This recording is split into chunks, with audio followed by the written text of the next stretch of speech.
Selepas kawasan jam besar, terdapat deretan kedai-kedai yang telah bersuai menjadi kafe, pusat jualan sederhana serta internet kafe untuk kesusahan para pelancong. Di sebelah kiri sungai terletaknya perkampungan masyarakat Baba dan Nyonya. Kedai-kedai di sini menjual pelbagai barangan sederhana dan barangan antik.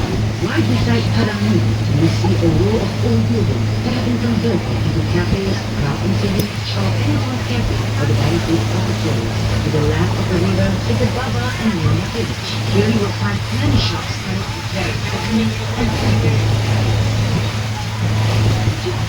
Di sebelah kanan tuan-tuan dan puan-puan ialah Padang Biru. Padang Biru ialah titik pertemuan beberapa jalan seperti Lorong Anjebat, Jalan Laksmana, Jalan Bunga Raya, Jalan Bandar Kaba dan Kampung Jauh. Di kawasan ini juga para pengunjung dapat melihat beberapa batang perlahan. Having crossed the road of Shop Castle, we have come to Padang Mulu, which is on the right. Padang Mulu is a meeting point of several roads such as Jalan Anjebat, Jalan Laksmana, Jalan Bunga Raya, Jalan Bandar Kaba, and Kampung Jauh. Here you can find similar streets.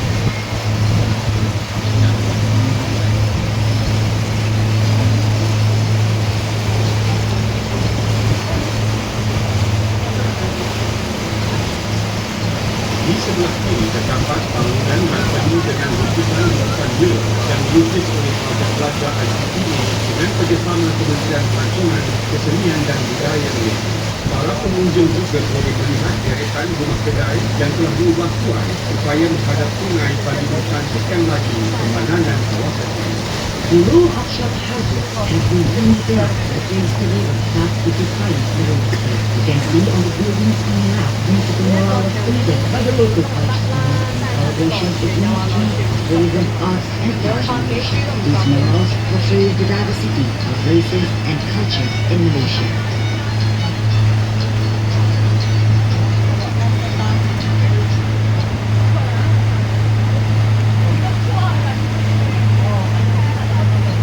Di sebelah kiri sungai, di sebalik deretan kedai, terletaknya Masjid Kampung Julu. Masjid ini adalah antara masjid awal di negeri Melaka dan tertua di Malaysia yang dibina pada tahun 1728. Pada tahun 1892, tak bisa kalau kita langsung diputar cepat, tak bisa. Lagi dengan batu bata. Seni bina masjid ini adalah kombinasi pengaruh dari gugusan Kepulauan Melayu, Sumatera dan China. Behind the rows of shopping is the Masjid Kampung Julu or the Kampung Julu. This mosque was built in 1727 and is one of the earliest mosques in the world. It is also one of the oldest mosques in Malaysia. In 1892, the basic structure of the mosque was renovated and reinforced with brick. The architecture of the mosque features the combination influence from China and throughout the Malay archipelago. Sebelum melepasi Jambatan Hang Tuah, di sebelah kanan ialah pasar terawal Bandar Melaka yang dikenali sebagai Kampung Jauh. Ia telah beroperasi dari tahun 1940 hingga 1960 dan kesebelahannya pula adalah kawasan Riadah yang telah dibangunkan oleh kerajaan negeri. Ianya dikenali sebagai air pancuk berirama. On the right side, the state government has built a recreational area that features a rhythmic water fountain. During nighttime, visitors can enjoy a spectacular light, water and musical display. Beside this recreational area is one of the earliest marketplaces known as Kampung Jauh. This market has been in operation since 1960. Back then, fishermen boats would walk here daily, supplying fresh fish to the market stall. Di hadapan tuan-tuan dan puan-puan adalah sebuah jambatan yang dikenali sebagai Jambatan Hang Tuah. Jambatan ini dihiasi dengan lampu-lampu hiasan bagi menceriakan pemandangan pada waktu malam. In front of the view, there's a bridge known as Hang Tuah Bridge. This bridge has been decorated with colorful lights to brighten the resistance and give a beautiful view. Selepas melepasi Jambatan Hang Tuah, sebelah kiri terdapat Dewan Hang Tuah. Dahulu Dewan Hang Tuah digunakan sebagai Dewan Persidangan dan Dewan Mesyuarat Kerajaan negeri. Tetapi kini kawasan kehampiran Dewan Hang Tuah telah dimajukan dan dikenali sebagai Hang Tuah Mall. After the Hang Tuah Bridge on the left is the Hang Tuah Hall. Long before, Hang Tuah Hall was used as a session hall for meetings and public gatherings. Today, the area surrounding Hang Tuah Hall has gone an extensive development and is now known as Hang Tuah Mall. After the Hang Tuah Hall, you will find the old cinema. This cinema operated from 1960s to 1960s. Now the cinema has been converted to a theatre town of Bandung Bangsal. Jalan Tun Ali di sebelah kiri sungai ini dahulunya ialah tapak lama hentian bas ekspres yang kini telah dipindahkan ke Melaka Central. Tapak ini sekarang telah dimajukan menjadi satu kawasan taman tema. 3 tarikan utama di taman tema ini adalah Ferris wheel, pirate ship dan rumah hantu. On the left side of the river is Jalan Tun Ali. This area was utilized as the interstate bus terminal before it was shifted to Melaka Central in 2004. Today, this area has been converted into a recreational park. Among the attractions are the Ferris wheel, pirate ships, and haunted house. Matan Datuk Muhammad Zain.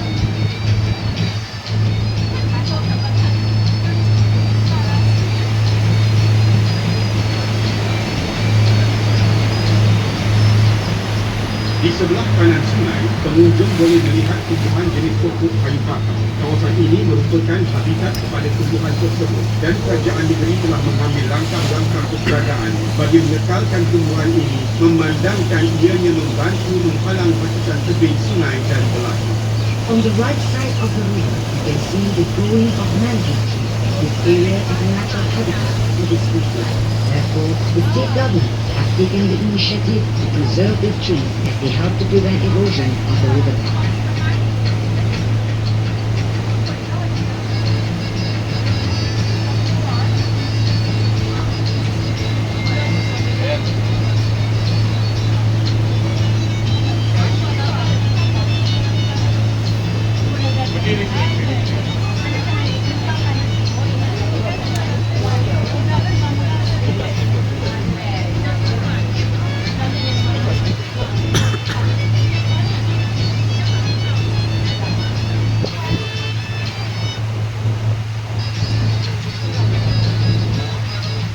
Bersebelahan Taman Tema terdapat Kampung Moten, terletaknya Pasar Besar Bandar Melaka. Pasar ini telah beroperasi antara tahun 1960 hingga 1990 dan kini telah berpindah ke lokasi baru iaitu di Bacang.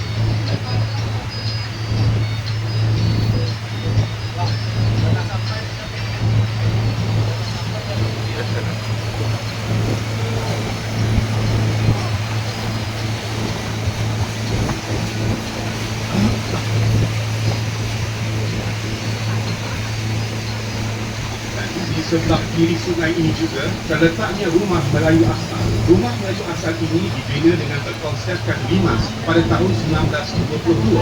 Salah satu keunikan rumah ini ialah separuh pembinaannya yang tidak menggunakan paku tetapi pasak dan boleh dialihkan pada bila-bila masa dan lantainya diperbuat daripada batang nibo.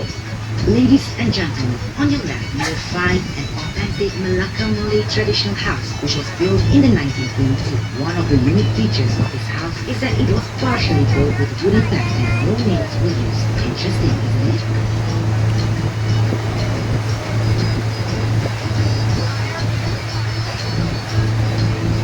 Tidak berapa jauh dari rumah limas terletak rumah Bila Sentosa. Rumah ini dibina pada awal abad ke-20 dan kini telah dijadikan sebagai museum persendirian oleh pemiliknya Datuk Haji Hashim dan Datuk Kemal Haji Abdul Ghani. Di sini para pelawat boleh melihat koleksi pakaian, tenunan Melayu, perabot dan berbagai jenis senjata lama. Masuk adalah percuma. On your left, you will see a house. It was built in the first quarter of the 20th century. This house is now known as Sentosa Villa and has been converted into a living museum for the owner, Datuk Haji Hashim bin Datuk Kemal Haji Abdul Ghani. In this villa, visitors will find his private collections of clothing, Malay weaving, furniture, and weaponry from the era. Admissions are free.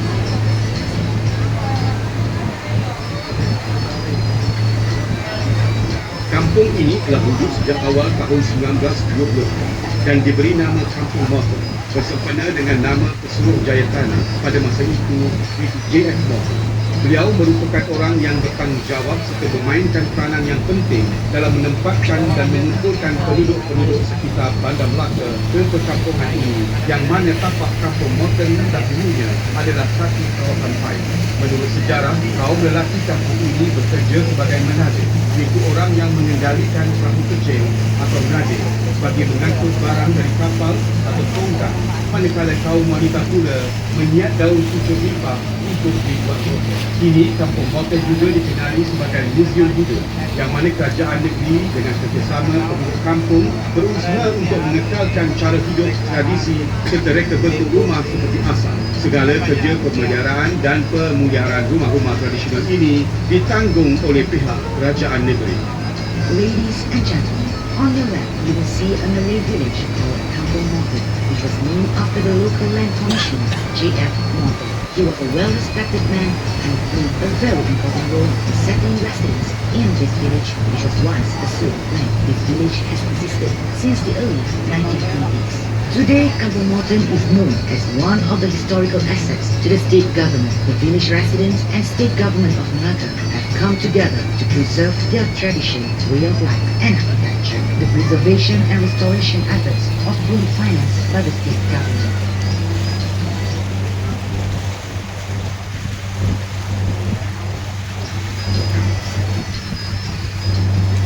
Di sebelah hadapan kanan adalah sebuah jeti Melaka River Cruise yang pertama, dikenali sebagai jeti Taman Rempah. Jeti ini telah beroperasi pada tahun 2005. Pada ketika dahulu, ianya dikenali sebagai Pangkalan Lama atau Old Port. On the right side of the river is the Taman Rempah Jetty. This is the first jetty of Malacca River Cruise since operated in 2005. Before that, Taman Rempah was known as the Old Port for Batu Trade. Sekarang kita akan berpatah balik ke jeti dataran muara Sungai Melaka. Ladies and gentlemen, now we'll be heading back to Suicide Jetty.